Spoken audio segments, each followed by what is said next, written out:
कैसे हो दोस्तों। 11 सितंबर 2001 एक ऐसा खौफनाक दिन जिसने अमेरिका को हिला कर रख दिया। एक ऐसा दिन जिसने हमेशा के लिए दुनिया को बदल कर रख दिया। 20 साल बाद भी इस दिन का असर आज तक आपकी डेली रूटीन पर भी इफेक्ट करता है। यकीन नहीं करोगे आप कैसे इस एक दिन ने आपकी ज़िंदगी पर कितना बड़ा इम्पैक्ट डाला है। आइए आज की वीडियो में जानने की कोशिश करते हैं।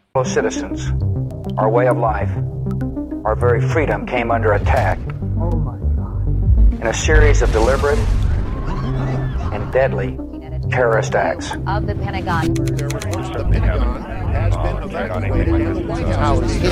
Now this is what it looked like moments ago. 11 सितंबर की सुबह का टाइम था।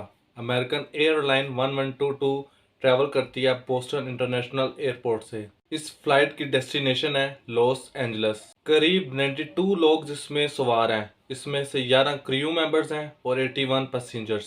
फ्लाइट टेक ऑफ होने के 15 मिनट बाद पता चलता है कि इन 81 पैसेंजर्स में से 5 हाईजैकर्स हैं। ये हाईजैकर्स प्लेन को हाईजैक कर लेते हैं पैसेंजर्स को ओवरपावर करके। जबरदस्ती कॉकपिट में घुसते हैं। इनमें से एक इंसान है मोहम्मद अता, जो कि ट्रेंड है as a pilot.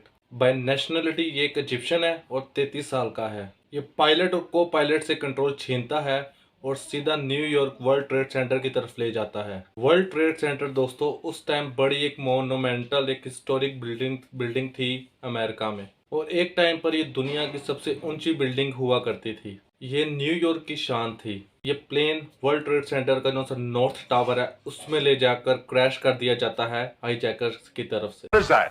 Somebody hit the World Trade Center or the It's a trade Yes, the center. World Trade Trade Center. It's 8:52 here in New York. I'm Bryant Gumbel. We understand that there has been a plane crash on the southern tip of Manhattan. You're looking at the World Trade Center. ये crash होता है सुबह के 8:46 AM पर। उस time के America के जो से प्रेसिडेंट थे जॉर्ज बुश, वो एक फ्लोरिडा के स्कूल को विजिट करने जा रहे थे। रास्ते में थे वो, और जब व्हाइट हाउस के चीफ सिक्योरिटी ऑफिसर को इस बारे में पता चलता है तो वो जब जॉर्ज बुश को बताते हैं तो वो इस पर यकीन ही नहीं करते।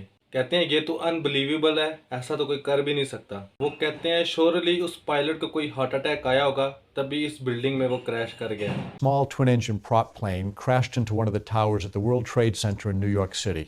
Our collective response was, oh, what a horrible accident. The pilot must have had a heart attack or something. इसके ठीक 17 मिनट बाद पता चलता है कि यूनाइटेड एयरलाइन की फ्लाइट 175 को भी हाईजैक कर लिया जाता है 5 हाईजैकर्स के लिए।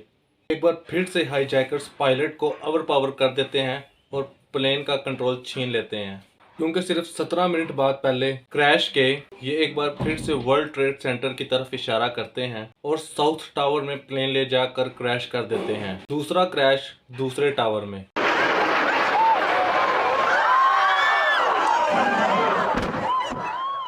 इस time US president George Bush school पहुंच चुके होते हैं और एक क्लास में मौजूद होते हैं सेकंड क्लास के बच्चों के साथ। वो एक रीडिंग एक्सरसाइज कर रहे होते हैं। तब उनके चीफ ऑफ स्टाफ क्लासरूम में आते हैं और धीरे से उनके कान में कहते हैं America is under attack. George Bush उस क्लासरूम में बैठे रहते हैं। वो अपनी रीडिंग एक्सरसाइज को कंटिन्यू रखते हैं और अगले 7 मिनट तक एक्सरसाइज चलती रहती है। वो बच्चों के साथ बात करते रहते हैं, उनके साथ फोटोज लेते हैं और टीचर्स के साथ उनको कम्प्लीमेंट करते हैं। ये 7 मिनट बड़े कीमती हैं क्योंकि इन 7 मिनट में पूरी दुनिया में खबर फैल जाती है कि वर्ल्ड ट्रेड सेंटर के दोनों टावर्स पर अटैक हो गया है। बाद में बहुत से लोग जॉर्ज बुश को क्रिटिसाइज करते हैं कि क्यों नहीं उन्होंने फौरन एक्शन लिया। जब पता था कि अमेरिका पर हमला हो गया है, 2 प्लेन्स हाईजैक हो चुके हैं, क्रैश हो गए हैं, फिर भी वो इतने मिनटों तक क्लासरूम में ही रहे और इस चीज़ को इग्नोर किया।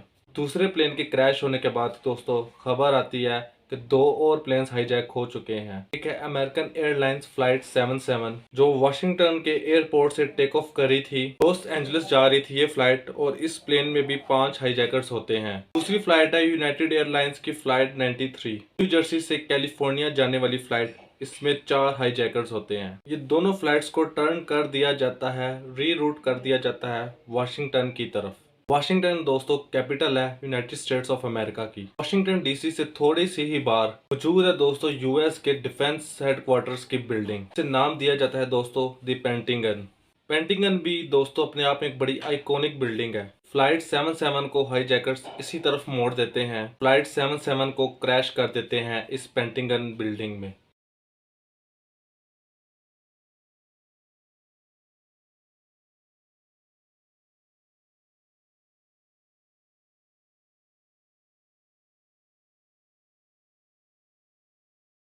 इस टाइम पर 3 क्रैशेस के बाद यूनाइटेड एयरलाइन को पूरी तरह शट डाउन कर दिया जाता है। जितने भी हवाई जहाज हवा में थी उनको ऑर्डर कर दिया जाता है कि लैंड कर दें अपने नियरेस्ट एयरपोर्ट पर। 9:37 AM पर यह क्रैश होता है पेंटागन बिल्डिंग पर, जिससे पेंटागन बिल्डिंग का काफ़ी हद तक नुकसान हो जाता है। 9:59 AM पर जो साउथ टावर में प्लेन क्रैश हुआ था उसकी वजह से भयंकर आग लग जाती है उस पूरी बिल्डिंग में। आग की वजह से और क्रैश की वजह से बिल्डिंग का जो सा स्ट्रक्चर था वो कमज़ोर हो गया और इस टाइम पर पूरी बिल्डिंग ही कोलैप्स कर गई।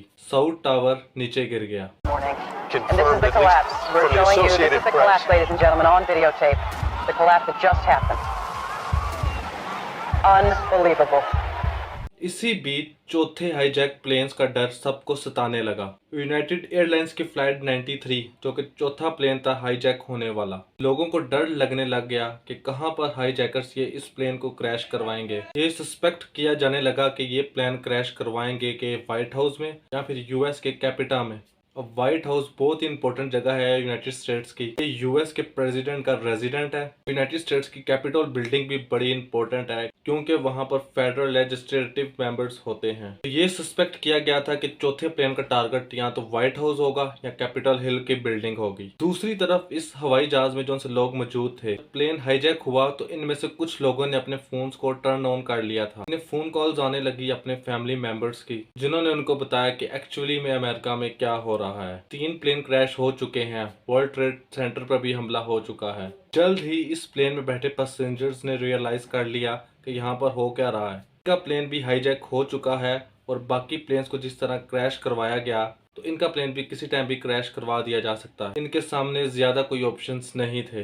या तो फिर वो बैठे बैठे हाईजैकर्स को देखते रहते कि कैसे वो इस प्लेन को भी क्रैश करवा देंगे, या फिर ये हिम्मत उठाते उन हाईजैकर से लड़ने की। और इन लोगों ने दोस्तों हिम्मत दिखाई उन हाईजैकर से लड़ने की। यूनाइटेड एयरलाइन 93 में बैठे पैसेंजर्स ने फाइट किया उन हाईजैकर्स के अगेंस्ट में। अब आगे की कहानी दोस्तों एग्जैक्टली इतनी क्लियर नहीं है कि आखिर हुआ क्या। ऑडियो रिकॉर्डिंग जरूर मौजूद हैं उस वक्त के प्लेन की। ऑडियोज भी इंटरनेट पर अवेलेबल है, आप सुन सकते हैं, लेकिन ये हम श्योरिटी से नहीं कह सकते कि वो पैसेंजर्स जो उन हाईजैकर्स से अगेंस्ट वॉर कर रहे थे वो कल्प्रिट तक पहुंच भी पाए थे या नहीं। हम बस इतना ही जानते हैं कि इन पैसेंजर्स ने हाईजैकर्स से लड़ने की कोशिश की और ये प्लेन क्रैश हो गया एक फील्ड में। एक चीज़ तो कंफर्म है कि पैसेंजर्स की बहादुरी की वजह से बहुत से लोगों की जानें बची हैं। 10:28 पर वर्ल्ड ट्रेड सेंटर का जो नॉर्थ टावर है वो भी कोलैप्स कर जाता है। जब तक ये खौफनाक सुबह दोपहर में बदलती है अमेरिका के लिए,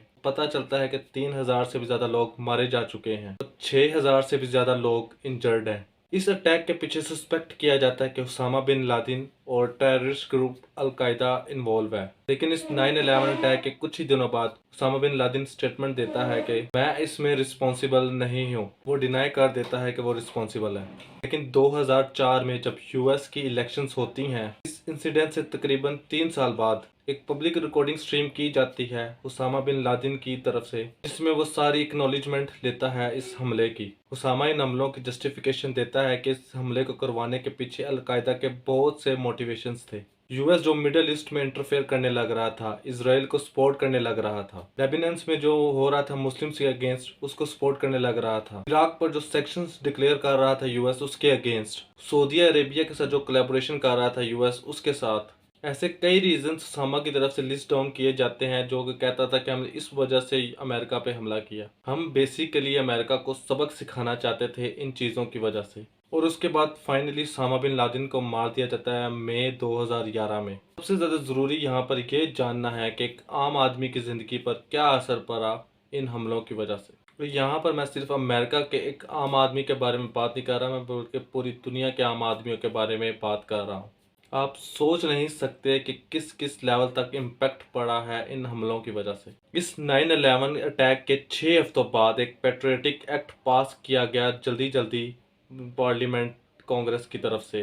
कई पॉलिटिशियंस जो उस वक्त पार्लियामेंट में मौजूद थे उन्होंने इस बिल को पढ़ा भी नहीं था। ना कोई डिस्कशन हुई ढंग से, ना कोई अमेंडमेंट हुई, बस इस पेट्रियोटिक एक्ट को पास कर दिया गया। इस एक्ट में क्या खास बात थी? ये एक्ट यूएस गवर्नमेंट को फुल पावर देता था कि वो अपने ही सिटीजन्स को स्पाई कर सके, सीक्रेटली एक्सेस कर सके किसी भी किताब को, डॉक्यूमेंट्स को, लेटर्स को। साथ साथ जुडिशरी की पावर इन्होंने कम कर दी और ये एक्ट हर किसी पर इम्प्लीमेंट होता था। और इस एक्ट की वजह से लोगों में ये भी सोच पाई जाने लगी कि ये एक्ट की वजह से जो जो लोग गवर्नमेंट के खिलाफ बोल रहे हैं ये उनको बंद कराने की भी एक साजिश है। 9/11 अटैक के बाद एक बहुत बड़ा सिक्योरिटी चेंज आया एयरपोर्ट्स पर। आप हैरान हो जाओगे जानकर कि 2001 से पहले दुनिया के जो से ज़्यादातर एयरपोर्ट्स थे वहाँ पर चेकिंग ही नहीं की जाती थी। बस ज़्यादा से ज़्यादा आईडी कार्ड चेक कर लिया जाता था, या फिर जैसा शॉपिंग मॉल में एंटर होते वक्त मेटल डिटेक्टर देखते हो उससे सिर्फ तलाशी की जाती थी, इससे ज़्यादा और कुछ नहीं। ज़्यादा टाइम पहले आपको आना भी नहीं पड़ता था कि फ़्लाइट बोर्ड करने के लिए 15 मिनट आधे घंटे पहले आगे काफ़ी होता था। लेकिन 9/11 के बाद से ये सब कुछ बदल गया। आज के टाइम पर full body scan, mandatory body ID card checks होते हैं, पासपोर्ट चेक होता है, बोर्डिंग पास दिया जाता है आपको। बैग्स भी जब चेक किए जाते हैं तो आपको लैपटॉप और बाकी डिवाइसेस को भी निकाल कर बाहर रखना पड़ता है। लिक्विड कितने कैरी कर सकते हो आप एयरक्राफ्ट में ये भी रिस्ट्रिक्टेड है। और इतनी सारी अलग अलग छोटी छोटी रिस्ट्रिक्शंस हैं जो पहले कभी नहीं हुआ करती थी। ये थी आज की वीडियो। अगली वीडियो में आप सभी से दोबारा मुलाकात होगी। Peace out.